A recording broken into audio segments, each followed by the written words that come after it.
What's going on? Brian Maxwell. I'm out at Chrysler Jeep Dodge in Crestview, Florida. And real quick, I'm gonna keep this video very brief. You know, all of a sudden when I hear salespeople that complain that customers are asking for the price to be dropped or things are such and such, it blows my mind that it still surprises a sales professional at a dealership that the customer wants the price to be lower. They said they didn't like the payment. Well, no crap. You know, we know that this is going to happen. There are certain things that are just standard in our business, and an objection to price is number one. And if you haven't done the research to figure out why, then you might want to really pay close attention. I highly encourage you, haven't already, go to Google. Type in how to avoid being ripped off buying a car. Go to YouTube. Type it off. You'll realize there are blogs, forums, groups that are created to teach people how to avoid being ripped off by people that work in automotive sales. But what's really happening, because a lot of this information is put out there by people that were customers, a lot of them disgruntled, okay? And what they're really doing, they're making the process that much more difficult for people coming into the store. Because people want to be tight-lipped, they don't want to smile, they're afraid to tell what's going on because they fear being manipulated. And you know what? Every industry has some bad apples in it. But I will tell you this. In this business, I've seen it open more doors for men and women than any other thing I've been around. And so there are bad doctors, there are bad lawyers, there's bad athletes, there's bad preachers. But yet the automotive industry is the one that seems to be placed on a pedestal as the poster child for scumbag salespeople or scumbag ripoff artists and cheats. So what we must do is continue to change the paradigm of the public by doing everything we can to make it easy for people to make a smart, safe buying decision and do business with us at our store. Now, how's that done? One of the key things is this. Sales reps are so inwardly focused that when I see a rep that will go up and approach a customer in the first 5 or 10 seconds, say, how's your credit and do you want to buy today? That is insane to me. Imagine yourself in Walmart going grocery shopping, okay? And you pull out your credit or your debit card because the self-checkout lines are backed up and the register is wide open. You pull out your credit or debit card, and as you get ready to swipe, the cashier says, hey, how much money you got on your debit card? It would blow your mind. You would freak out. Like, what the hell you want to know? Or if they say, how's your credit? You're like, what are you looking to try to knock me off? Trying to, kill me and take my identity? Why you want to know how much money I got and what my credit is? It's crazy. But there is no difference between us being in Walmart and a cashier asking us that when we pull out our card and us approaching a stranger on the parking lot expecting that this person's going to be honest with us. Think about yourself. Do your family members and friends know really how much money you got and what your credit is? No, it's none of their business. So imagine as a stranger when we go ask another adult that. It's invasive, it's intrusive, and it increases the apprehension, it elevates the defenses, and we just took 3 steps back. And when sales, especially in automotive sales, the objective is to keep the prospect as positive as possible as we progress them down the process pathway. That's really what it's all about. So the only thing we should be doing is greeting, welcoming them, giving them our name so we can get theirs. Asking them, is this their first time here or are they here to see anybody? Thank them for showing up, and then ask them which vehicle would they like some information on. Because that's what it's all about, is information. The only time to make an educated decision is when they have all the information. And words like information are very non-threatening, okay? So you go through, you get a person in, you find out what's going on, you go through all that. You might get outside and you might do an excellent walk around. You're really good at establishing rapport, even during your demo drive. And you come back. And you know what? Their defenses go up because they know it's numbers time. And you know what most salespeople do? We bring them in, sit them right down at the desk and go into it.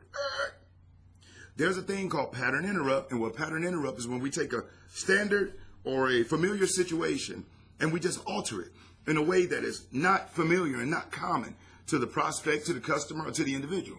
So knowing that everybody's ready for you to bring them right back in, slap them down at that desk and start trying to sell them, When you bring them on that demo drive, number one, you want to pull back up and have them park right next to their vehicle. And if there's no parking space by it, as close as possible. Because you want them to get out of that new one, look at that old one, either that they're trading in or that they are currently driving, but just to say, oh my God, be happy when I get into this. That's number one. When you bring them in, knowing that their defenses are high, take them on a tour of the dealership and to the service area. When you're bringing them back in, hey, folks, follow me. What I'm going to do, I'm going to show you where you're going to bring your vehicle to when it's time for you to get it serviced. As a matter of fact, as we get everything done, I'm going to even help you schedule your first service appointment, all right? Follow me back here. Take them over there. If you have it to where you can walk in the service area, introduce them to the service manager. Matter of fact, set the stage by letting your service manager know, hey, listen, I'm going to be bringing people back there. When you see me introduce them in, just know that they're customers, and I'm doing this to familiarize them, make them feel more comfortable, and do something for them that nobody else is doing, which is caring, giving them a good experience. service director, parts manager, whoever shakes the person's hand. If you can show them the bays where the vehicles go up, this is all cool. Why? Because nobody else does it. And it is something that your customer will have to know where they go, what to do when they service their vehicle. So you're actually killing two birds with one stone. You literally are giving them a tour and showing them where to go, and you're helping them assume ownership by, hey, listen, I'm going to show you where you're going to bring your vehicle when it's time for you to get a service. And as a matter of fact, later on, I'm going to go ahead and schedule and set up your first service appointment for you. Now we're assuming ownership, and we're planting seeds, and we're giving exceptional service, okay? So we want to make sure we keep that in mind. Then we want to take them back and sit them down. And even prior to that, ask them again, hey, folks, would you like any coffee or water? It's all about the law of reciprocity, to reciprocate. The more good things we can give to our customers, when it's time for us to ask for something in return, the likelihood of them being willing shoot up tremendously, okay? So now when we sit them down, we go through, we present the numbers, and they object. Of course, the monthly payment is too high. Okay. Now, up to this point, you did your walk around, and during the walk around, you should have touched on certain warranties and whatnot that come with the vehicle. You may have touched on. But now, the first objection that they give you on that monthly price, great, expect it. You know what, Mr. Customer? The fact that you felt that price is too high, it just makes you intelligent, and it shows me that you know your budget. I'd love to say that everybody that sits down and looks at this just jumps for joy, but they don't. A lot of them really felt like that was too high. But when they found out of all of the things that they get with the vehicle that brings tremendous value and real cash, real cost savings for them, they felt far more comfortable with moving forward with this decision. So if I can show you how you can get as much, if not more, value out of this vehicle and or real cost savings, like my other customers, are you at least willing to learn or at least willing to listen? What they going to say? No, don't show me how I can get real savings. Of course they're going to say yes. And what you do at that time, that's when you turn that paper over and say, okay, now I've showed you the vehicle and what comes on it. Now I'm going to show you what comes with it. All right. Included with this vehicle, you get our 3-year, and you grab your pen and you write 3YR/36K basic limited warranty, not bumper to bumper.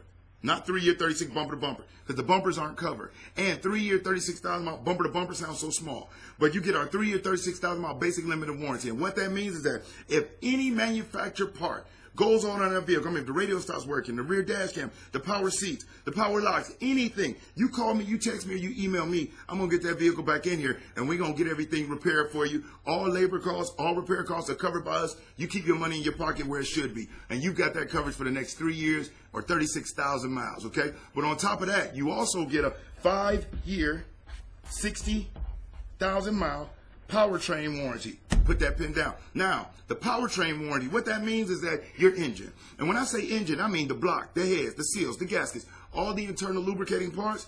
If your engine starts acting funny or you have some issues, don't waste time. You call me, you text me, or you email me. I'm going to get that vehicle brought in here, and we're going to get that engine repaired. And that's whether you're broken down anywhere in the United States. I'll get your vehicle brought into the closest Chrysler dealership, and we're going to get it taken care of for you. And you know how expensive it can be to get an engine repaired in today's market. Luckily for you, for the next 5 years, 60,000 miles, you don't have to worry about that because I'm taking care of it for you. Okay, we want to make sure that we make the warranties that come with it big. So if you don't know what comes with your vehicle, and all you're saying is 3-year, 36,000 mile, 5-year, 60,000 mile powertrain, let me explain something to you. In our business, we throw words around, and there's people at dealerships right now that couldn't tell you what a powertrain was.